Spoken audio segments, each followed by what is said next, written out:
पर्यंत e KYC करणाऱ्या महिलांची संख्या किती आहे ही माहिती पडलेली आहे का? अद्याप किती महिलांचं ई केवायसी लाडकी बहीण मध्ये करण्याचं बाकी राहिलेलं आहे? आम्ही साधारणपणे 2 महिन्यापूर्वी 18 नोव्हेंबर पर्यंत ई केवायसी ची प्रक्रिया पूर्ण करण्याच्या संदर्भामध्ये सर्वच आपल्या महाराष्ट्रातील लाडकी बहीण मुख्यमंत्री माझी लाडकी बहीण योजनेच्या लाभार्थी महिला ज्या आहेत त्या माता भगिनींना आम्ही त्या ठिकाणी सूचना केल्या होत्या। त्यानुसार जवळपास 1,20,00,000 अधिक महिलांची ई केवायसी ची प्रक्रिया 100% पूर्ण झालेली आहे आणि 50 लाखापेक्षा अधिक अशा महिला आहेत ज्यांची साधारणपणे 60-70% ही जी प्रक्रिया आहे ती त्या ठिकाणी पूर्ण झालेली आहे। मधल्या कालावधीमध्ये अतिवृष्टी असेल, पूर परिस्थिती असेल, अवकाळी पाऊस असेल, म्हणजे मे महिन्याच्या पहिल्या आठवड्यामध्ये जो पाऊस सुरू झालेला आहे तो साधारणपर्यंत जवळपास 5 ते 10 नोव्हेंबर पर्यंत पाऊस सुरू होता। बऱ्याचशा ठिकाणी पुराची परिस्थिती सुद्धा होती, अतिवृष्टी सुद्धा झाली आणि त्या ठिकाणी महिलांचे काही असणारे जे कागदपत्र असतात, काही दाखले असतात, तर ते त्यांना म्हणजे पुराच्या परिस्थितीमध्ये सुद्धा तिथं काही भरपूरशा लाभार्थ्यांनी गमावलेले आहेत। त्या दृष्टिकोनातून आणि त्याचबरोबर ज्या विधवा महिला आहेत किंवा ज्या एकल महिला आहेत म्हणजे ज्यांचे वडील वारलेले आहेत पण डिवोर्स झालेला आहे किंवा अशा पद्धतीच्या ज्या काही बाबी आहेत तर त्याच्यामध्ये त्यांचीही त्याच्यामध्ये विनंती होती, सूचना होती। मधल्या कालावधीमध्ये आदरणीय मुख्यमंत्री देवेंद्र फडणवीस साहेब, दोन्ही उपमुख्यमंत्री शिंदे साहेब आणि आदरणीय दादांच्याकडे सुद्धा त्या संदर्भातली चर्चा करण्यात आली आणि 31 डिसेंबर पर्यंत आपण ई केवायसी करण्याची मुदत ही वाढवत आहोत।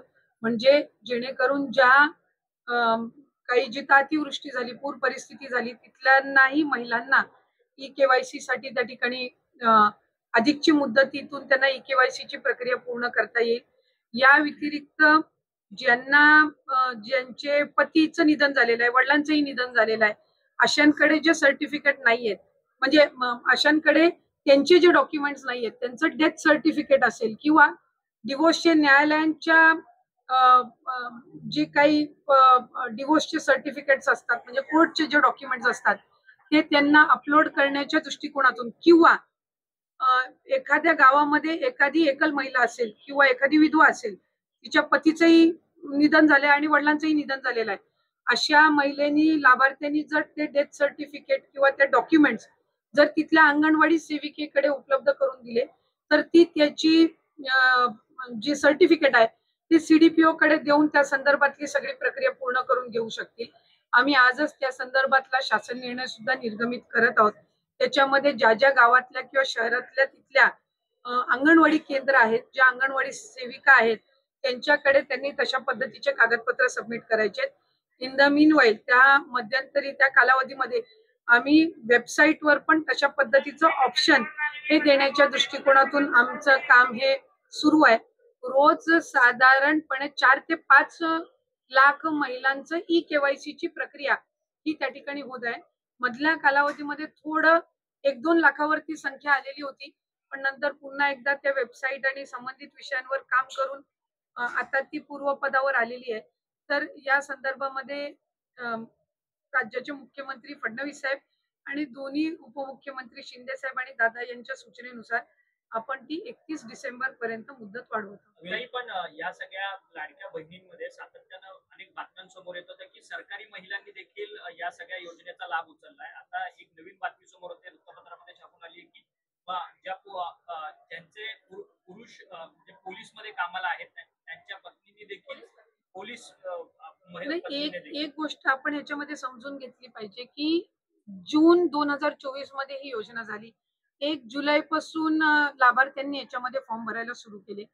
सरकारी नोकरीमध्ये जे असणारे लाभ घेणारे होते जवळपास 7 ते 8 महिन्यांपासून किंवा त्याच्याही आधीपासून जसं जसं विभागाच्या यंत्रणेच्या लक्षात येत गेलं तसं तसं त्यांचा लाभ तिथल्या तिथे थांबवत गेलेला आहे।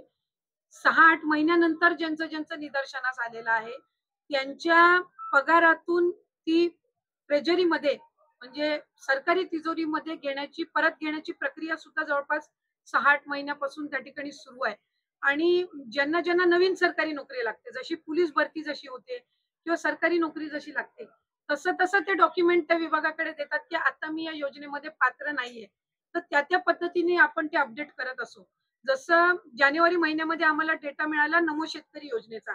साधारणपणे तो 5 ते 6 लाखाचा डेटा होता आणि मग त्या पद्धतीनं त्यांचा लाभ आपण ₹1000 त्यांना नमो शेतकरीचा आणि ₹500 लाडकी बहीणचा असा आपण सुरू केला. तसंच सेवार्थचा ज्यावेळेला आम्हाला 2500चा डेटा मिळाला, आपण त्यांचा लाभ तिथल्या तिथंच फेब्रुवारी महिन्यातच आपण बंद करून टाकला. काही वेळेला असं होतंय, की प्रसार माध्यमांकडे किंवा पत्रकार म्हणजे वर्तमानपत्रांकडे 2-2, 3-3 महिन्यानंतरचे केसेस सुद्धा समोर येत आहेत आणि मग ते नव्याने आत्ताच झालेत अशा पद्धतीची त्या ठिकाणी एक म्हणजे संभ्रम निर्माण होत आहे. आम्हाला ज्या वेळेला सरकारी जिथं नोकरी लागलेली असेल किंवा काय, ते जसं त्यांच्या ह्याच्यावर अपडेट होतात त्यावेळेसपासूनच आपण त्यांचा लाभ देण्याची प्रक्रिया बंद करत असतो. जो 12,000 12,500 पुरुषांच्या संदर्भात पण होता. तिथं काही अशा केसेस आहेत जिथं घरामध्ये महिलेची अकाउंटच नव्हती आणि त्यावेळेला त्यांनी पुरुषांच्या ह्याच्यावर सुरू केलेलं होतं. नंतर स्वतःची स्वतंत्र अकाउंट आल्यानंतर त्यांनी ते अकाउंट बदलण्याचा सुद्धा प्रयत्न केला. आता त्या सगळ्या ह्याच्यामध्ये ही ई-के-वाय-सीची प्रक्रिया ही अतिशय उपयुक्त ठरणार आहे, की याच्यामधनं लाभार्थी जे जेन्युइन आहेत, की 31 डिसेंबर पर्यंत एकदा ई-के-वाय-सी झालं, की मग याच्यामध्ये अशा पद्धतीच्या कुठल्याही घटना ज्या 6-8 महिन्यापूर्वी झाल्या त्या होणार नाहीत. आणि जे पुरुष लाभार्थ्यांनी काही ठिकाणी जिथे लाभ घेतलेला आहे, तिथेही आम्ही व्हेरिफाय केलंय. ज्या वेळेला लक्षात आलं त्यावेळेला त्याच वेळेला तिथं त्यांचा लाभ वितरणाची प्रक्रिया ही थांबवण्यात आलेली आहे आणि ज्यांची नाही तर त्यांना दंड आकारण्याच्या संदर्भातली सुद्धा किंवा त्यांच्याकडनं ती जी रक्कम आहे ती पुन्हा एकदा वसूल करण्याच्या संदर्भामध्ये सुद्धा जो प्रस्ताव आहे तो विभागाच्या वतीने शासनापर्यंत जाणार आहे. पण ही त्या सरकारी कर्मचाऱ्यांच्या कुटुंबाकडनं हा लाभ घेण्यात आलेला आहे. ती रक्कम काही जमा झाली